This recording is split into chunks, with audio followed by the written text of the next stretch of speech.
Mr. Speaker, the Biden administration's Buy American policies are set to disrupt supply chains between Canada and the United States. The government needs to go to the table now with the United States to prevent these supply chain disruptions and putting our businesses at risk. We need to protect jobs that rely on them. In cities like Mississauga and Windsor, many sectors will be affected by these Buy American policies. What is the government doing to secure Canadian jobs? The Honourable Minister. Mr. Speaker, I want to thank the honourable member for that question, and I want to assure her and Canadians that our government will always stand up for Canadian businesses and our workers.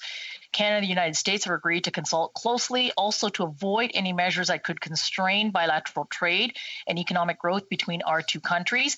I want to remind the member that Canada is the largest export to the U.S., buying more from the U.S. than China, Japan, and the UK combined. Canada is the #1 customer in more than 32 states. We're going to take a Team Canada approach to ensure that Canadian interests, Canadian jobs are absolutely top priority. Thank you, Mr. Speaker.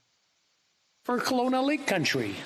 Well, Mr. Speaker, Buy American policies haven't come out of left field. They were in the Biden administration's election platform. And the fact is that the language in these policies are much stronger than anything we've ever seen before coming from the United States.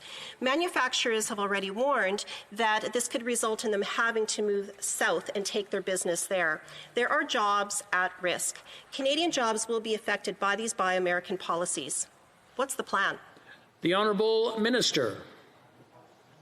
Mr. Speaker, to Canadian businesses and workers, I want you to know that our government is actively engaging with our American counterparts at all levels, and we're always going to stand up for the best interests of Canadians. The Prime Minister raised this in his discussion with President Biden, and also spoke with Vice President Harris about strengthening this trade relationship to avoid any unintended consequences of the Buy American policies for the benefit of both countries. We're always going to take a Team Canada approach, working with Canadian businesses, our exporters, our manufacturers, our industries, just as we have done the last 5 years, and we're going to keep doing this in the interest of Canadian jobs.